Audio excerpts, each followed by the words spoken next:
Thank you. I have Taylor and I have Amalia for our interview this fine day. I'm so blessed to have you both together to chat today, and I appreciate your time. I appreciate the beautiful representation we've gotten to see on screen through this special relationship of Rayla and your work on Motherland, Fort Salem.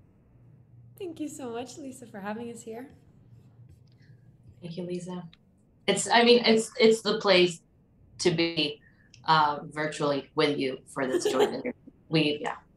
It's Uh, Taylor, you kind of have talked a little bit about over the past seasons, how in the beginning Scylla kind of really threw Rael off of her game, but sort of in the reality of a sense, it seemed more that like Rael was obviously throwing Scylla more off of her mission and and her access in a sense as well, through these feelings that someone kind of hasn't really shown Scylla before.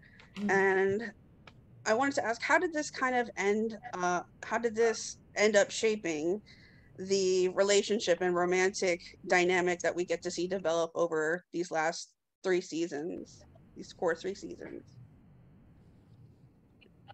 You mean like just the sort of like her throwing me off my game? Yeah, it's the fact that you both kind of, in a sense, have thrown each other off unexpectedly. You know, Rael in season one is obviously so quite hardened and being a part of the army and still having this unbeknownst mission, and how kind of this really developed this evolving relationship we've gotten to see these past 3 seasons.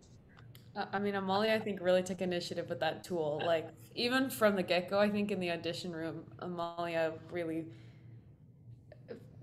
I think, instinctually, naturally threw me off. Like, she would take a read on something where I'm like, I didn't like anything I prepared for, I'd have to adjust in the moment. So I think, she really caught me in that on the spot moment, and I think that was a tool I would say we played with in our chemistry from the get-go. Yeah, and then throughout the season, especially like as the seasons have passed, it's like I only remember the last season because those memories will be the most profound ones and the most present to us. And I remember in season 3, we definitely had an ongoing conversation about, because now we know that there's a lot of things in their daily life together now that they're finally together in the beginning of season 3 that we won't get to show on camera. So we had to talk it through, like how physical are they with each other in front of other people, and obviously they'll be physical when they're on their own, but how comfortable are they? Are they constantly longing for each other, or are they beyond that initial crushing on each other sort of thing? And or how desperate is the movement when they're in the same group of friends now, or refugee friends, family. And we talked a lot about like who takes initiative, and that we were both on board with the idea that it's not necessarily a dominant side in season 3, whereas they take turns in like initiating, energy wise. The control narrative or the leadership narrative, I think it was more of a team rather than one traditional role over the other.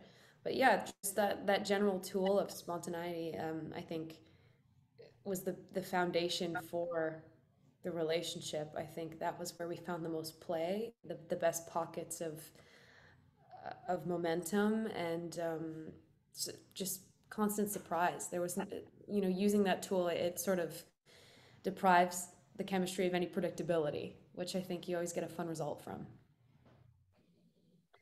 We definitely seen a lot of organic chemistry between the both of you, and these improv moments as well that really also brought that out, between the two of you too. The nice tenderness, the small affections that we see between you. It really has added another extra layer and beauty to the dynamic that we've gotten to see portrayed over these last 3 seasons.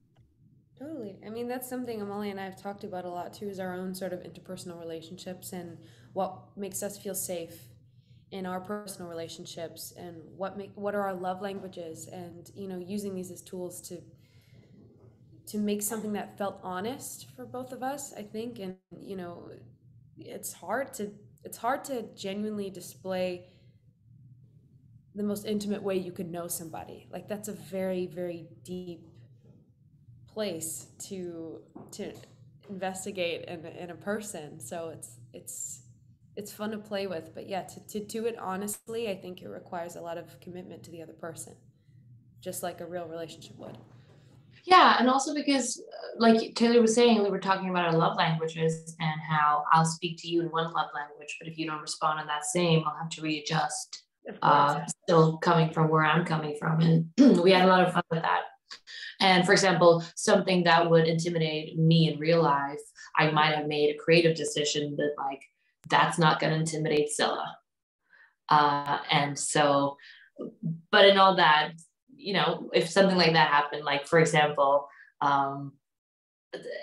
hands on the face and things like that, then I will have to catch myself in that and be like, right, but this is Scylla, and I think Scylla likes this a lot because Rael does this, so Scylla likes it. But Amalia will have to be like, right, impulse aside, step in, like stay in Scylla mode and enjoy it, and then that will also, in an organic way, give me new associations with having hands on my face that will then make them comfortable for me, and all of a sudden it's Scylla and Amalia both enjoying it.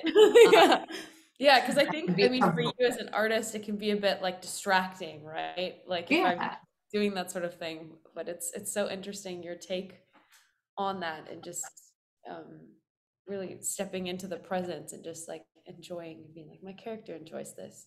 Where can I find enjoyment in it? That's so interesting. I always loved the like little like knuckle kisses or like the hand kisses that happen, like exchange between the two of you on through Rayla. I always thought that was like so unique because I don't have a partner, but I don't really see that often in that kind of affection, and I like that was sort of their part of their love language as well. Interesting. Yeah, I don't know how that sort of came to be. Maybe I don't know if like we're pulling from what we think we see on television, or if that's like a personal preference thing. But yeah, I don't know. It's just like, yeah, because it was never scripted. No, it's just something that we do. But like, yeah, I've never questioned that. That's a very interesting. My guess would be that it started in season 1, episode 3. When we're talking right before the lacrosse game. Oh, is that maybe the first one, or was the first one in season 1, episode 2, when we wake up? That first scene where the bird is flying into our room, kind of, in the camera. I remember the first time we did it, but that's the thing, is we're just not really thinking about it. Like, we're just doing what feels natural, and for some reason that was instinctive. But I mean, like, I think in my personal life, I do that a lot. Like, thinking of how I physically am with my partner. Like, we pay a lot of attention to hands and touch. I think it's just maybe a strong element of the love language of physical touch. But yeah, that's something that I've always found beauty in hands. I think maybe that is sort of the roots or the foundation of it. But I just like, you create with your hands. You show love. You make things. You make food. You make gifts. You make affection with your hands. Like, I think it's just one of the most beautiful parts of the body, because it's like you express so much through the hands. And so why not show your hands love? Because those are for me it's a big foundation of a love language. I think would be the root. I think then you might have passed it on to me, because I think that I'm like in the last couple of years, that's how I'm moving, but I don't think I did that previously. Maybe I got that from you then. Huh. Interesting. Cool observation, Lisa. there is this theme in Motherland that we get to see develop also, that home isn't necessarily a specific foundation in a sense of a building, but obviously in the people you love and the people you choose and those you care about. And obviously, Amalia, you've been away from your own personal home for quite a while, having to go back and forth with filming. So I kind of wanted to ask you both what home has kind of meant to you within the Motherland world, and this obvious relationship of Rayla that we got to see. What does home signify in that sense? Can you go first, Taylor? I was gonna say that it feels like a question for you. I mean, the odd thing was that I'm the closest to home out of all the cast. Like I'm only 4 hours away by car from what I consider my home. And now Vancouver very much has become a home for me. You know, I've been working here for the last almost 7 years.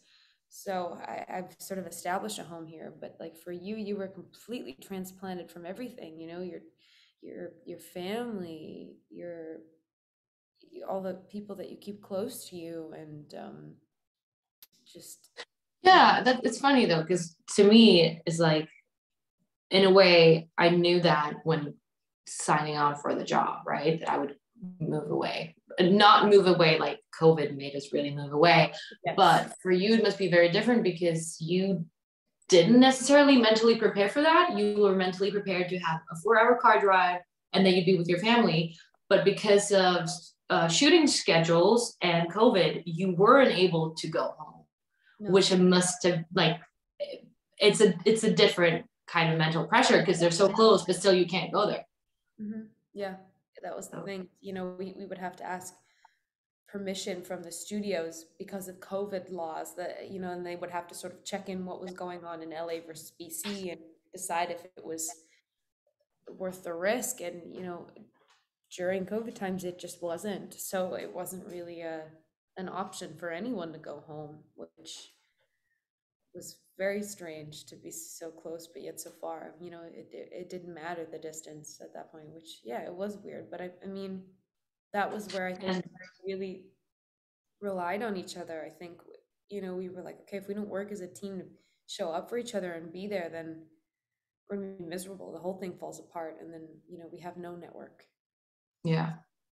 And we both had beloved family members passing, which funerals and memorial services we couldn't attend, which was, yeah, just putting it all on an edge.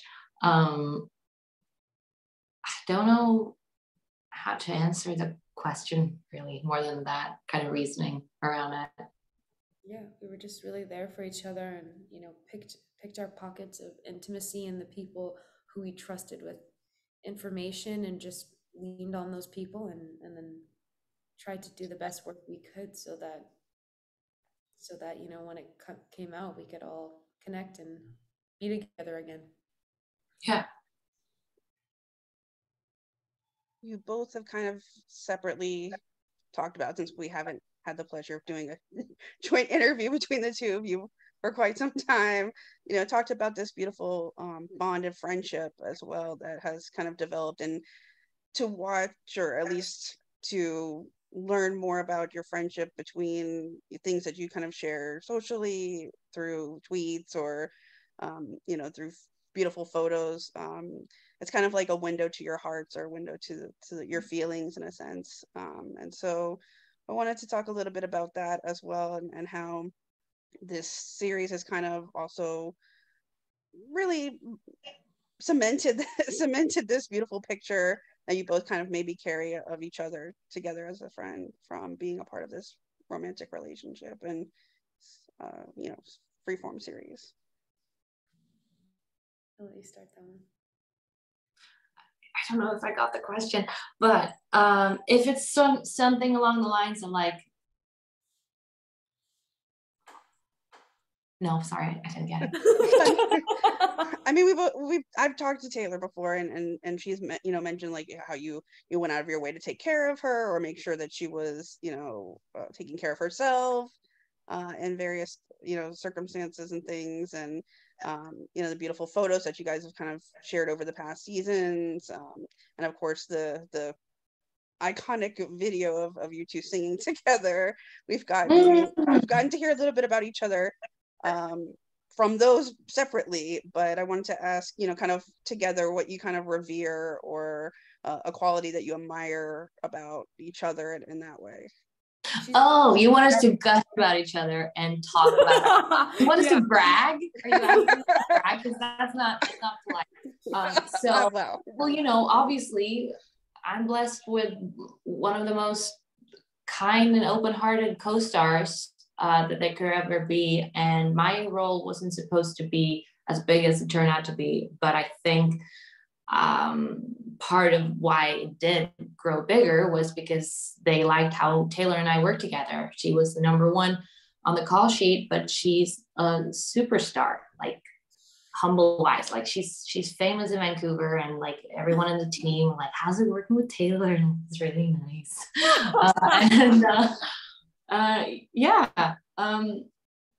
It was wonderful. I always find it kind of hard to describe my friends because I'm like,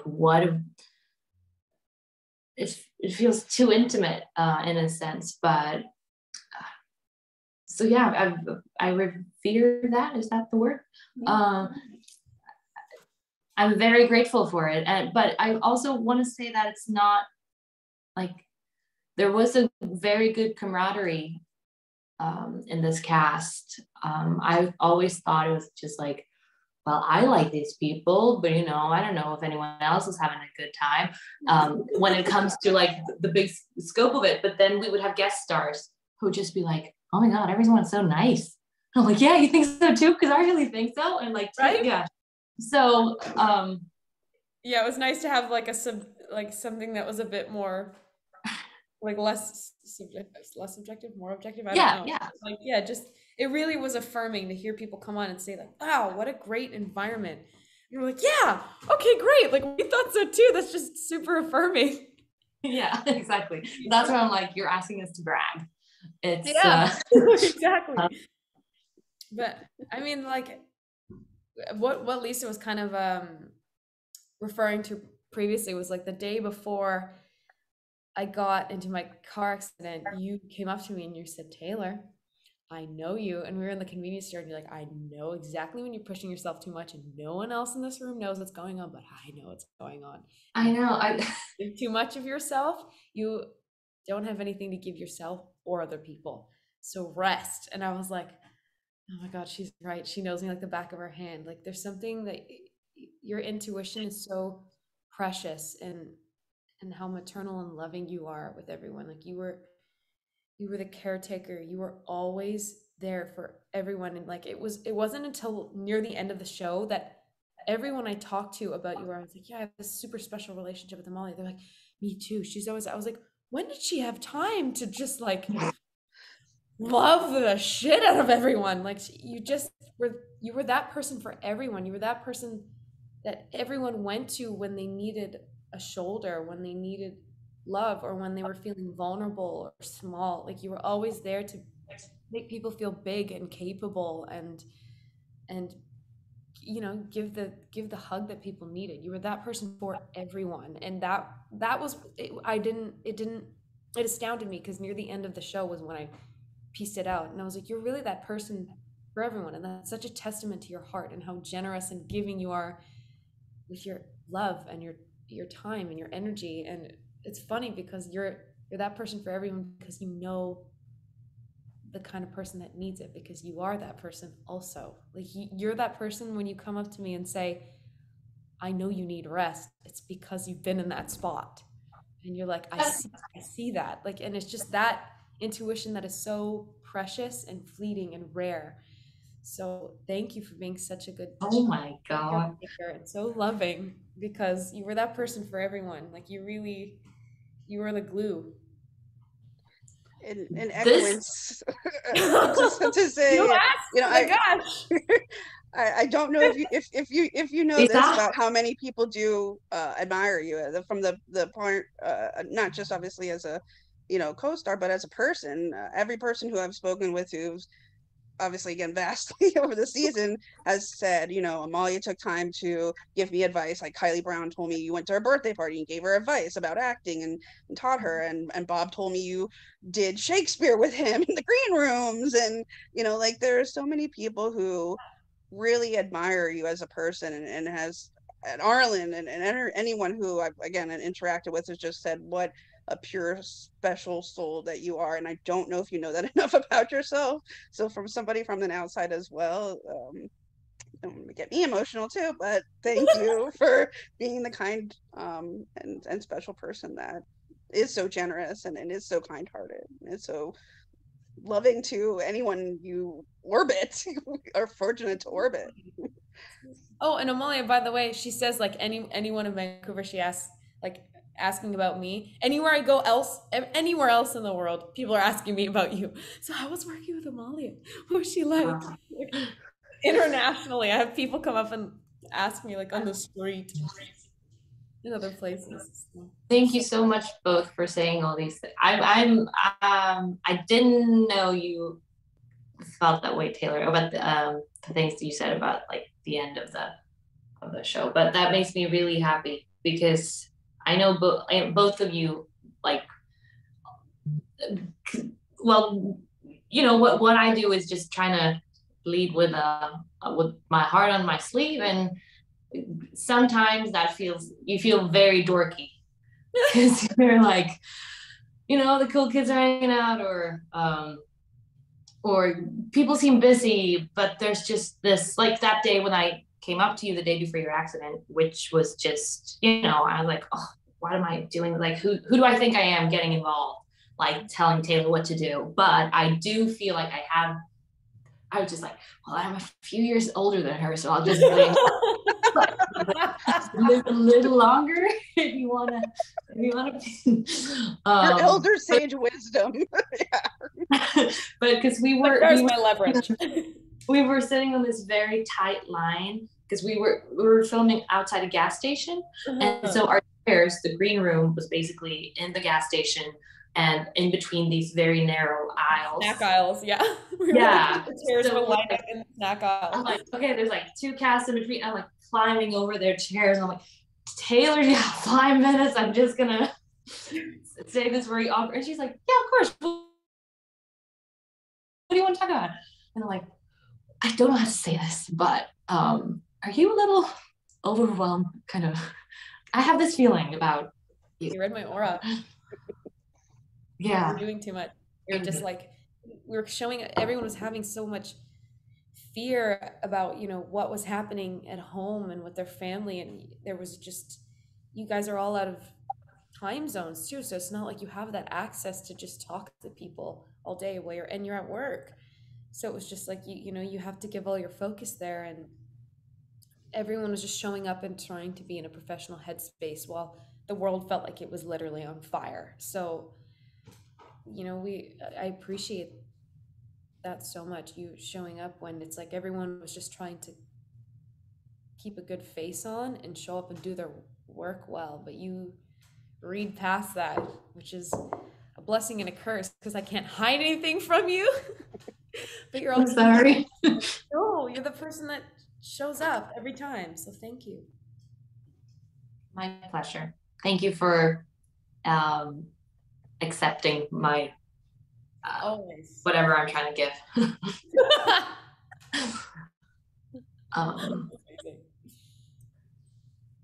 I feel a little we're also flustered. Yeah, we're like, you're saying very nice things. Such an Aries. She's like, I'm getting compliments. What do I do with them? Reflect. Yeah, but it's also, you know, I don't know if dork is the right word, but there's something about, you know, trying to lead with love or something, and then you're not gonna see the result of it really, or if there ever is a result right away, but rather that maybe then you've made connections in a very profound way where all of a sudden you can, like, you get comfort from someone on a set of 100 people just by, making eye contact. And it's like, I'm here, you're there. We are in this together. Which you could get with most people probably, if you just tune in to it. And I love that we had that from very early on, which was always so wonderful. So happy that it shocks me that you say, I didn't know that, but it's like, it just goes to show about how many people talk about your character to each other but don't tell you. And it's just, the shock in your reaction really says it all. It's just like, you didn't know that you had this effect on people. It was just like this ripple of love. But you deserve to know. You deserve to know that, all of your energy it spreads, it's infectious, and, you give love and you get love and it passes on, and that's a gift. So thank you. Thank you. I feel embarrassed. Okay, can we move on? It's like yeah, because the thing is,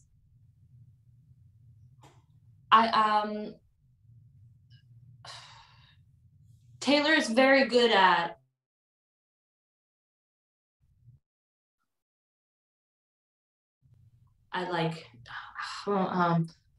what's when you jump someone from behind, what's that called? Surprise them, sort of like mugging. Mugging with love, like piggyback riding or something like that. Yeah. No, like getting you, catching you off guard. I'm not that. Oh, you mean the thing that you do? Well, that thing. Oh my god. Oh yeah, I know that thing. I don't even think I don't think I'm finding the right words, and that's the problem, right? So you're so well spoken, and that makes me want to speak as good back at you, and that's really hard. So you are very eloquent, though. You are. Yeah. Not in this very moment. So just Taylor, I have a lot of love for you, and I hope you feel it. Beautifully articulated, and yes, always. Okay, now I'm ready to move on. Green light. You say that as if like not every other question is about love or involves love. Like look at all the love happening over there. Right? We started a thing. Well, again, speaking of love, Rael sang "Book of Love" in season 2, and Elliot had always said that it was about Scylla in that moment, and then of course in episode 309 we actually get to see Rael beautifully sing so poignantly, I'll be your mirror to the woman she loves, Scylla. And then before that we get I love you, Rael. the Scylla Amalia version of that. That was the best part of anything. My new single.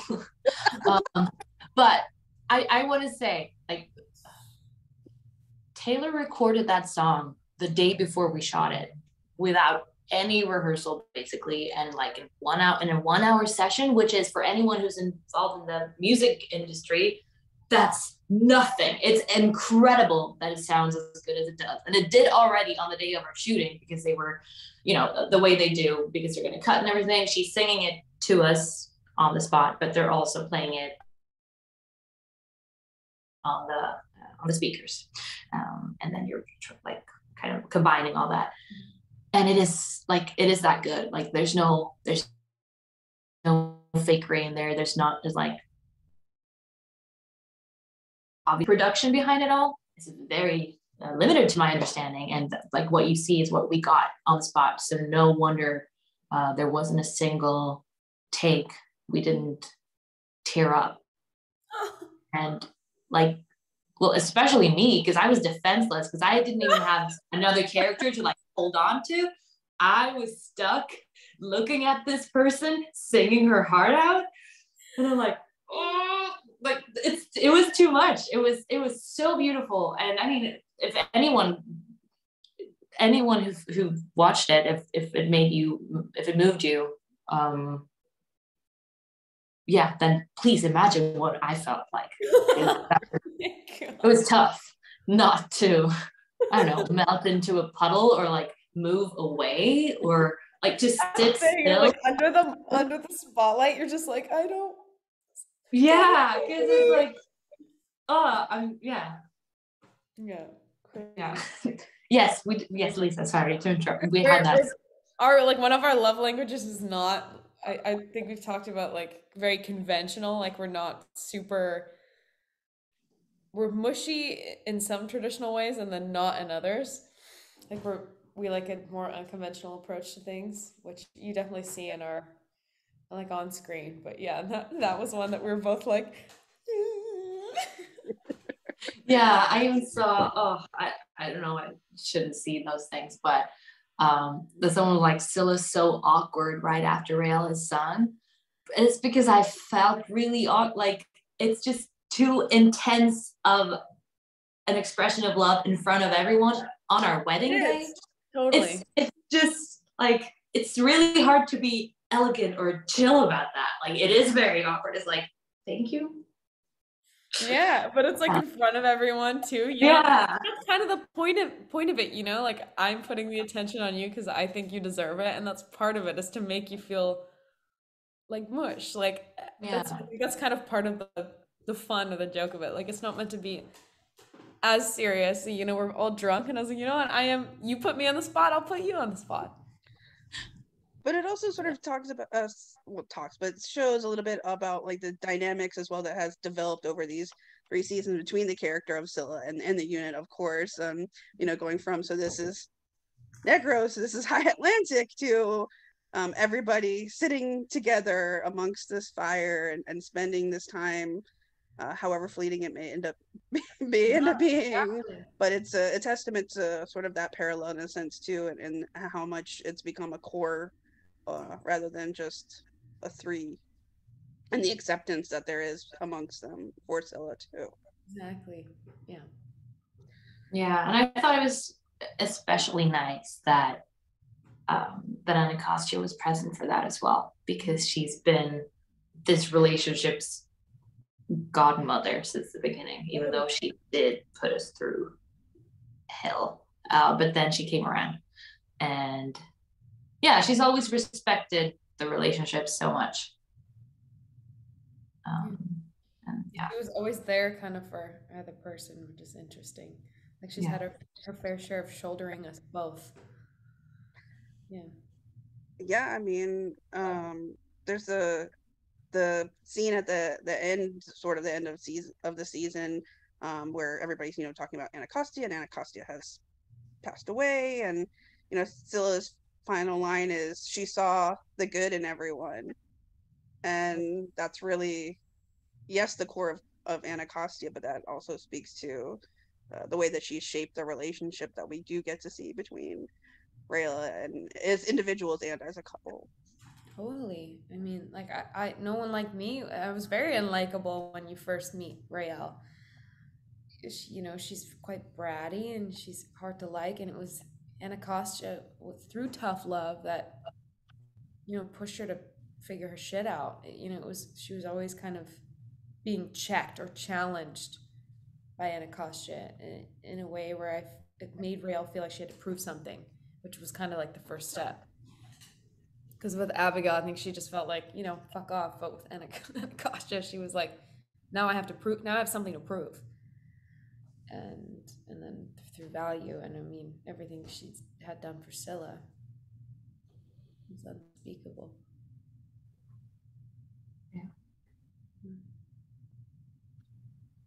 Yeah, I that scene when we just found out that Anacostia's passed is, It's a hard day. yeah, It's so condensed. Like when you actually see it, it's so condensed, but it was so hard on the day. yeah, like we were all kind of folded over crying, and they're like, well, we have to see your faces, you know, and we were like like, and it seems so condensed, but like that's editing, you know, but it's like, yeah, on the day to, yeah, it was quite profound. We talk about this kind of full circleness that we get to see on in the moment of the campfire, but and we talk about season one and season one Rail, season one Scylla, Rail be you'd say bratty and that um and Scylla navigating certain waters. What do you think that season three Scylla and season three Rael would say to season one Scylla and Rael?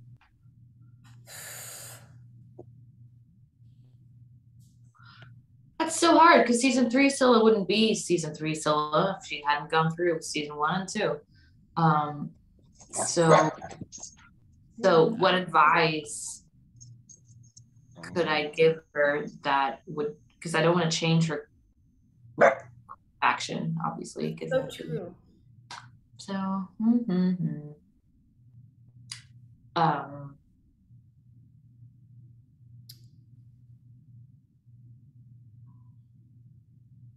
because the thing is, like, what tormented Scylla was obviously like there's no justice in the world of witches.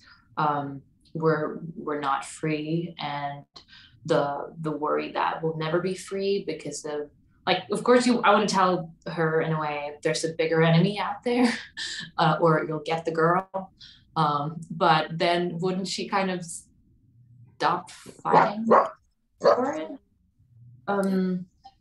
Like, would the purpose be to tell them something to ease their suffering?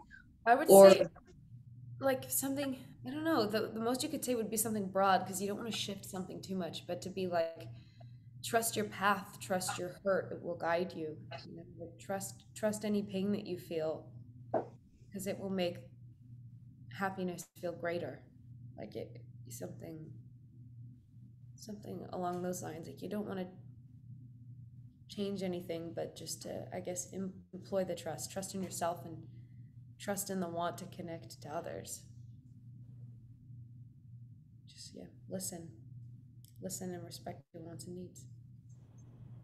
I would have loved for season 3 of Riel to say that to season 1 Scylla. That would have been such a mind fuck. Like, yeah, whatever you say, man. Whatever you say, man. Amazing. Because, like, I don't know, because Scylla didn't have any friends at that time, and Riel, it's not like Riel didn't know about her mother, so it's. Lisa, did you have anything in mind when you wrote this question? Yeah, what would you knowing season 3 Rael and Scylla, what would you tell season 1 Rael and Scylla? Oh my. That we're ganging up on you. Yeah, this is what ladies. I would probably just say that trust comes in many forms, and that you have to follow your instinct on that, because exactly. who you trust and what you trust in this life really can kind of calibrate the person you become. Totally. It's like, you know, it would ease Scylla's pain if Riel trusted her more, but if she didn't trust her, if we didn't go through what we went through in season 1, episode like 7 to 9, then would Scylla really have changed that much and have earned Riel's actual trust? I don't know. Oh, it's tricky. Yeah, but food for thought. Yes. Maybe that can be a Twitter response, like knowing our characters as you did when they were kids, and knowing them now. What would you tell them? What would you tell baby us? Yeah, what would you tell baby us? Well, we've talked a lot about baby about baby Scylla and baby Rael, but to talk about them as well as wives, you know, it's quite rare and not often that we get to see a happy ending on screen for an LGBTQ couple. I mean, Rayla had a proposal, a wedding, and an open happy ever after. why is it between the political landscapes of things and the bury your gays, cancel your gays epidemic that's sort of erupted, important to see these type of hallmarks and staples amplified even more now on screen, that we get with this Rayla relationship? And was this something that you kind of felt like a wedding, uh, was something meant all along, or was this something that kind of we've got to develop after season 3? Because I know a lot of shifting happened as well. Well, you know, from the beginning, Taylor and I were, or the way I remember it at least, um, became aware or were made aware and were also a little bit aware of how this is systematically across LGBTQ characters and ships on TV, and has been basically forever. And so, you know, especially when season 1 came out and we started getting a fan base, it became even more important to be, because we were, of course, very convinced that like this is Endgame, and but we don't write the show. Like, this is Elliot Lawrence, so we can't take any credit for like the wedding or for the happy ending even. It's what we've always wanted. This was in both our hearts, right? It's like the best thing for these characters. But I'm also glad we didn't get it until we deserved it. Yeah. I'm glad there was 2 seasons of heartbreak, 3 seasons actually, before we got it. Mm-hmm. Yeah. I mean, yeah, we've spoken so much to the idea that, well, I know I certainly have, where growing up, I always felt like I did have that representation. It was not something that I ever questioned. It was something I had, and I guess I felt entitled to, but it was just like, it was mind blowing for me to finally have my eyes open and realize that it was a very limited people that had my experience. There's so much lack in representation of indigenous groups, or BIPOC, like like person of color, the queer community, all of that. It was so lacking. And when we did get these little nods, it was just that. It was a nod, it was a token. It was like, there, we did our work, we fulfilled our responsibility in diversifying. And it's bullshit. And it was like, I think that was something that sort of ignited a fire in our entire team, was to just commit to the idea that, why hasn't this been done before? That it's 2022. That's yeah. Also, because when you have a token, when you have an alibi character, like a token character, that just makes the audience feel like, oh, that's cringe. Where like, why do you even bother when this isn't genuine? Which just enhances the problem even more, because then another production will be like, well, no, but there's no interest in this apparently. Because yeah, I don't know all the mechanisms of that. Like a queer studies or like media studies person should probably speak on that. But it's so frustrating that throughout many years there's been productions have been getting away with token characters because it's or something. Like, it always ends in tragedy or a breakup. So it just demonstrates the idea that queer love cannot survive long term, or that there aren't healthy relationships in the queer community, or for people of color. Like, it just demonstrates unhealthy habits. And there's but also like healthy but shallow as F, like just like not real relationship, not proper, fully hearted, both unhealthy and healthy, and just like deep, complicated love. I think like this Norwegian series Scam did a lot on that, just from in the past couple of years. And like we know, obviously, and as do everyone who ships Rail, that there has been representation. Obviously, we're not the first ones, but we're very proud to have been making something that is hitting home, that is feeling profound to people, because there is no other way to do it.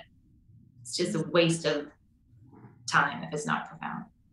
Yeah, yeah, it's well said. I mean, it's just it's I think I don't know. It's growing up, I think I always had what I felt was demonstrated as how a relationship should look like. Like the steps of what you do. Like you date and then you get married and then you buy a house and then you have kids.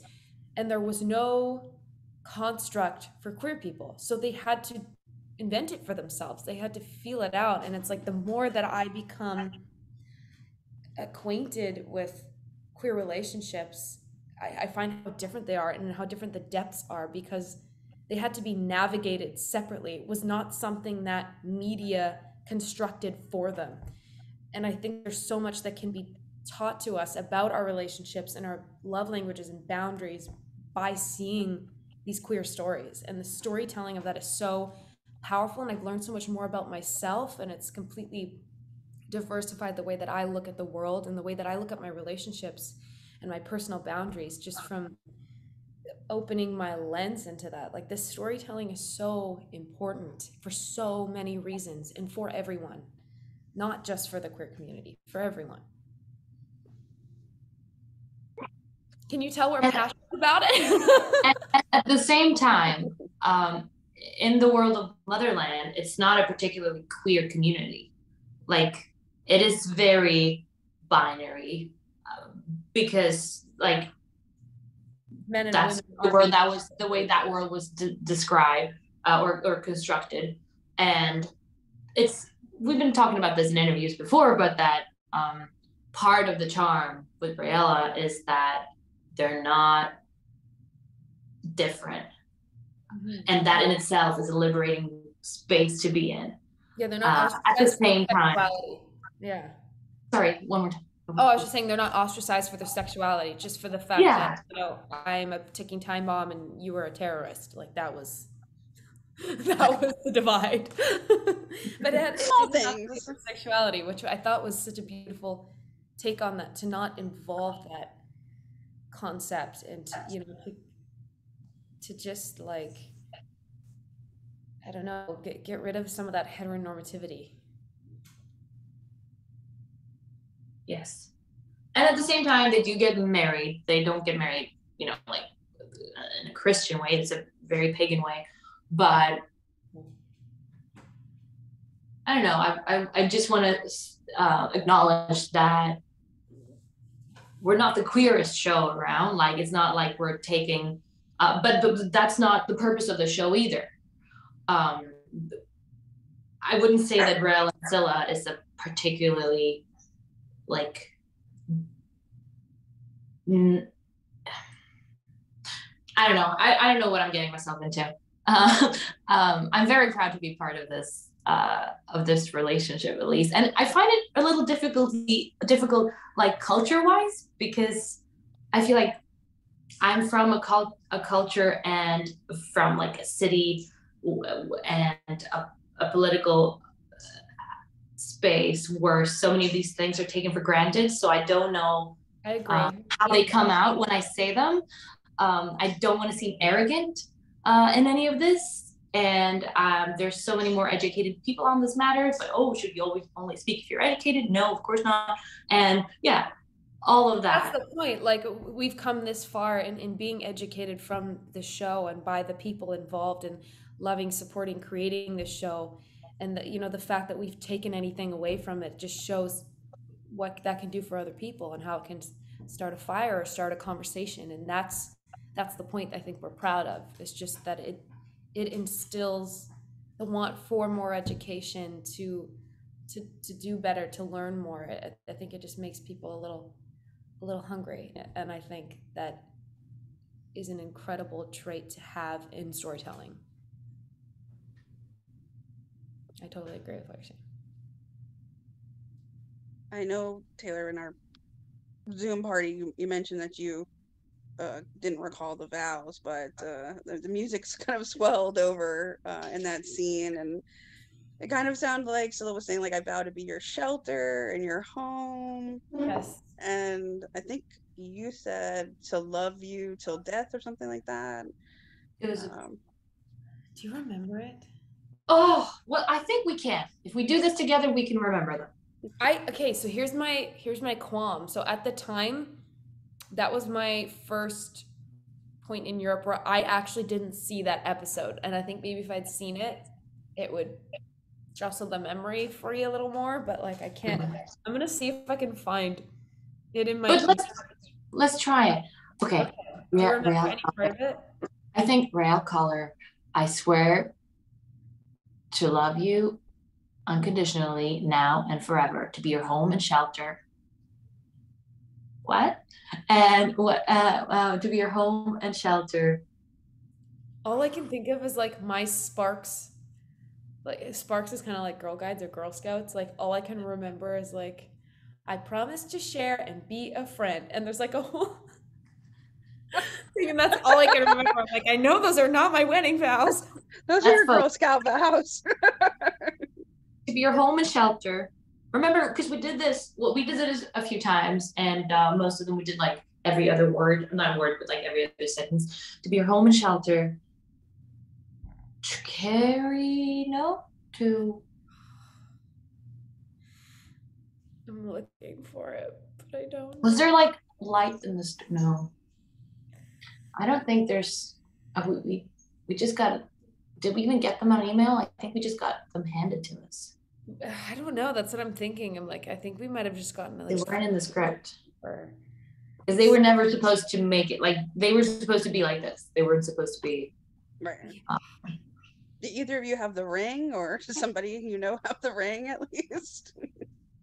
the wedding ring, the proposal son ring. That's Willa's ring. Oh, I don't know. Do you have your copy of the ring? No, I don't have the ring. I don't know. But do you have the corsage though, Amalia?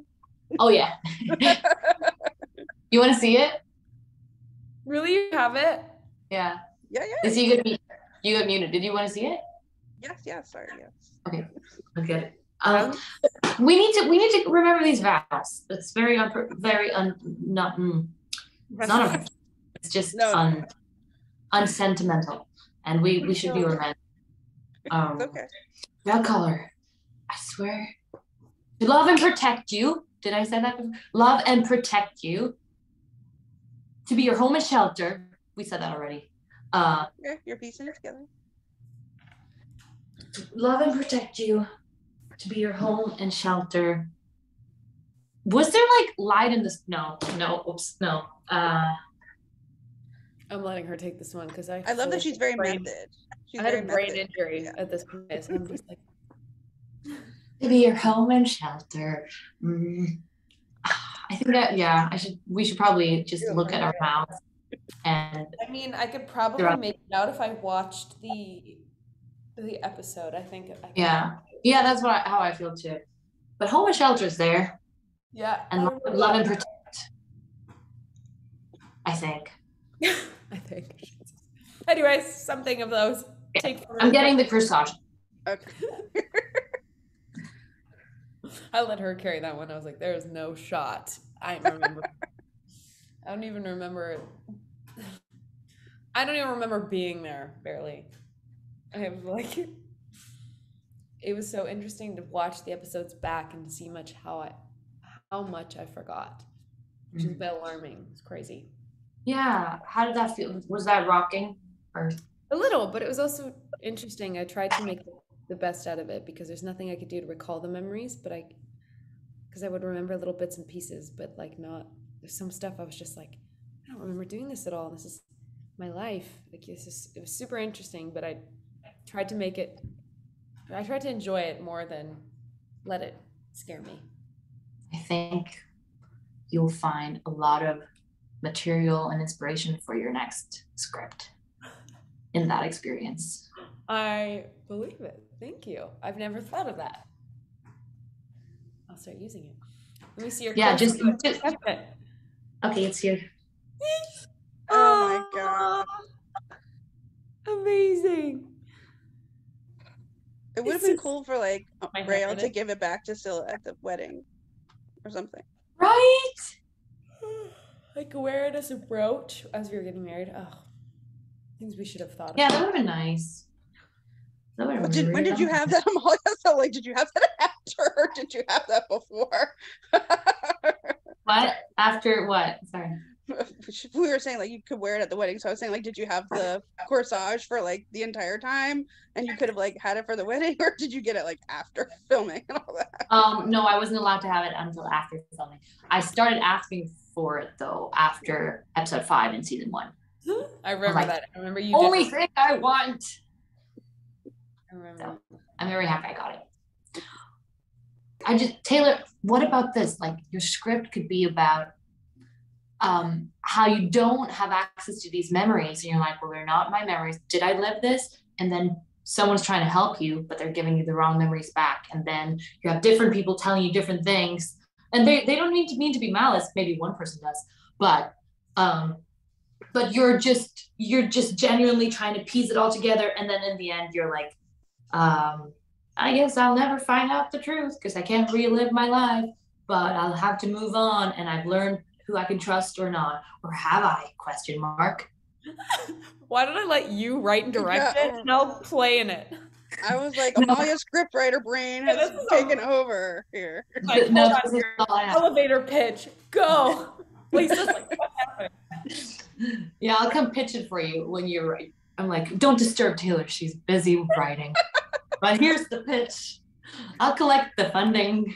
Oh my gosh, that's amazing. And Lisa will do the press release and like all the thing. I love this. It's a collaboration. It's gonna happen here. Yes. All the copy, yeah. Amazing. So, Amalia, you've sort of said and written that you're not ready to say goodbye to the show or the character yet, and Taylor haven't really written a specific goodbye message, but you've talked a little bit about how you, before and like and after the storm, you want, Rael and Scylla to be having this like duck farm and all the witches and where we kind of leave things is very open-ended for Rayla. So I wanted to ask you both kind of what do you see as far as a future? Obviously everybody has become witches now at the end of the show, at the end of the season here. Everybody sort of becomes witches, but what do you see for the future for the two of them? Is it still the duck farm? Is it something like Scylla gets to adopt Tiffany, which is something that the fandom has kind of championed? I love that. Good one. Can we, Taylor?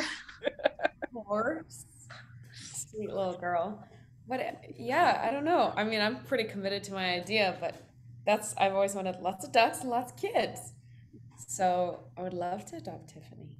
It's a yes. It's a resounding yes. I think after all that Tiffany's been through, we should ask her what she wants. But if that's what she wants, then with open arms. yes. It's just very respectful to ask her what she wants instead of just saying you're coming home with us. Yeah, I'm just after all that Scylla's done, I'm like, it's time to ask for permission.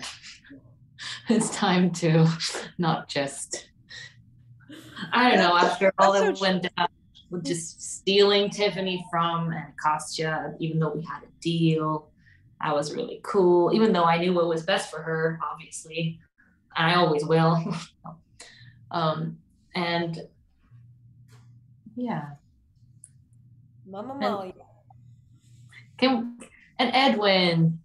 And Edwin. Yeah. And ice cream and pancakes and waffles and Papa Edwin gets a guest house on the farm.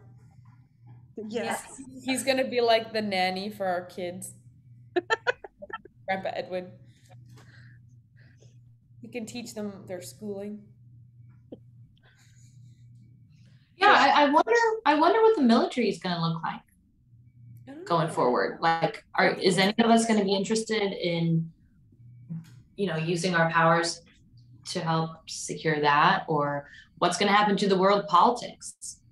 Just because everyone's become witches doesn't mean everyone's become one international unity. Like, there could still be a lot of regional, like everything that's been happening with the terrain. Yeah, that's not resolved at all. from my understanding. Yeah. So It'd be interesting to see, like, to think far in the future as to, I'm assuming the army will still be needed just to keep peace, right? But there will always be another threat. yeah. Like, I think it would be silly to think it was just like sunshine and daisies for the rest. I think that would be a little bit too euphoric. Like, I think there's some world where, yeah, maybe the armies are kept intact, but I don't know. In the future, I really see Tally becoming a general. Like, Me too. I'd love to Yeah. see that manifest. I think I've always wanted to see that happen. So maybe in some distant world that is a possibility. And Yes, and in the liberation of all wishes, it's going to be more along the lines of like, if you want to, if you're fit for it, mhm, go ahead, do it. But you don't have to just because you're a witch, right? mhm. I mean, at least that would suit Scylla's Sure, heart. there's And I think both the two, Scylla and Rael, would not voluntarily. But you know, if Tally's the general, she might have to call in an old favor.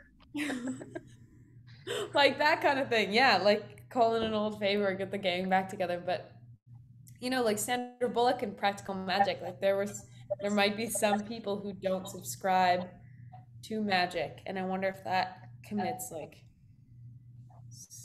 a reform and then just some sort of divide. There are people who just like refuse it, and there could be a dark Motherland twist to it. So there is possibility. There's always possibility. I say that, we don't know what happened to Kara Brandt, and Kara has kind of become what she hates. Uh, so I I feel feel like the like ultimate test. Like, do people go kamikaze, or do they learn to reshape and reform, and now that they have a new lens on the world? Or like, do they just use it for evil and just starts trying to destroy mankind? I don't know. it's like Motherland meets Marvel. It's like Totally. Marvel Like, it Universe. becomes so enormous and grandiose in the storytelling if it were to continue. So yeah. It's also so funny that just because we played these characters, we now get to sit in an interview and like guess and wish for what will happen in Motherland, when I bet there are so many more, there are, I know, so many more qualified like fan theories about what will Yeah. happen. And we're just like, I don't know, what about this? Books and babies. That's what fan fiction is for. But That's what I'm saying, guys. Send it over. I want to see stories. Give everyone hope of how this story could continue, and I think it may help the push. So give us your elevator pitches, guys. I do want to make sure I say to you both, congratulations on winning the Ship of the Year as well. And of course, individually, you both won several Performers of the Month as well. But there was like over 50,000 votes for the Rayla Ship of the Year. There's been billboards for Rayla Pride. There's obviously a lot of devotion that we have within this fandom and our family that I call as a community. And I would be remiss, of course, if I didn't say congratulations again, but also kind of ask what this outpouring amongst the fandom and Rayla fans as well, beyond, of course, the Motherland totality of has really kind of struck in you or carried or will continue to at least carry for you, because as we say, the show, these characters, they live on. This is an open ending. There's no goodbye, there's no death. This is a free for all in a way. Lisa, these questions are really hard to answer because, how do I put that feeling in words? It's so hard to articulate. Yeah. I think if I speak for everyone who worked on this and say that it completely changed the trajectory of our lives, and what we've learned and what projects we choose to take from here, and what storytelling we subscribe to, and what we watch and what we support. It's massive. It's just a massive ripple effect. Amen. Yeah, but I don't know how you feel about this, Taylor, but I think it would feel a little bit the same, but that all this support has really like made its way in a little bit into my confidence as well. Like we've really felt seen, which is part of the point of this thing, this job, or this life, I guess, is like give something out, and if someone else likes it and they connect with you, that's that's the that's the win. So yeah, we've just felt that, but like on a massive scale. So that's been so much fun, and it's a new and different kind of expression of love that I haven't taken part of before, and it's been wonderful. And it's been a little hard to wrap my head like understand, because you also wanna honor the individual support, right? The individual outpouring, and then it comes as a community, and as a family, where it's just a warm hug. Like we've been so supported, and it's a place of safe, and where we can come and be vulnerable and connect with each other, and being able to do these things through like the coming conventions and spend time with people, and really remove that obstacle of internet communication and make it something tangible. And it's just like the storytelling it's not finite, it continues. Like it's still a concept of life and death and yin and yang and change. And I mean, what is more fitting than the change of the seasons and the harvest moon going on right now? I think what a special time and place for this interview to be taking place. But it's just like, it's the harvest moon. It's so symbolic of what's going on. We're reaping the fruits of everything that we've worked for, and change is coming, and newness, and it's things must die to make way for newness and growth. And I think that's sad. It's bittersweet. I mean, that's your relationship is the death cap. It's the never-ending cycle of light and dark, and so it's just like it's what your character has taught me. Damn it! Yes. Cycle of things must be recycled and recharged into bigger, better things, and so it continues. And it's not finite. Like the storytelling exists. It's like the thing of matter. Like energy cannot be created or destroyed. Once the storytelling exists, it's there for everyone, so it can just continue to expand. And that's the beauty of what was created. I don't know. It's like I still feel like this is ongoing. I'm still not accepting that it's over, but when I am, I will look at this and I will hear your words, Taylor, because that is the comfort thought. And like I've been working really hard on that comfort part. I lost my shit homework. This morning. Lisa was witness to it. I was like, I had to take a shot of tequila, and it was 9 a.m. Like it was had to. They made me. No, but you're saying it beautifully, and I'm just like, I don't have the words for it, and I don't have the. There are. No, but you do. That's what I'm trying to say. You have the words for it. Hardly though. So, it's just a piece of more like self-soothing by talking. Yeah. It's like it's all you can do. That's part of the healing journey. That's part of the life and death.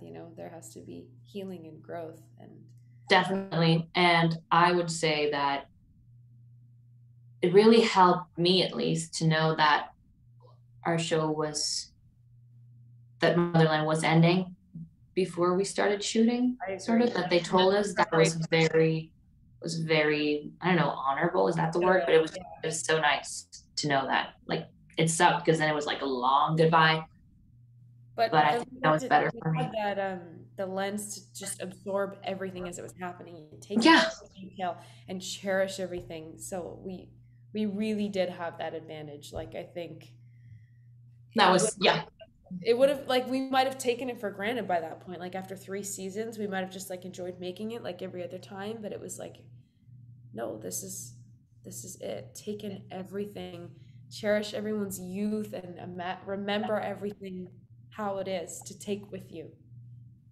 So it was just it was that perception I think was very advantageous. totally. Yeah. Season three will always be extra special because of a lot of reasons. But because of that partly, and that was a gift. I agree. It was a gift. The tagline this season was "We have to believe we are magic," and you both must be sorceresses, or more aptly goddesses, I guess I would should say instead, more pointedly, because you really have created such stunning magic through your work on Motherland, and your portrayal of Rayla, and it's become this beautiful infinite connection and community that you've kind of formed for us as fans. And on behalf of myself and the switches, I just kind of want to say, thank you for your impact. You've left this profound mark, of course, on us as this family community, but I know you talk about, Rayla wasn't the first, but you still have this mark that you've kind of both left really on the TV landscape in the happy ending that we get for them.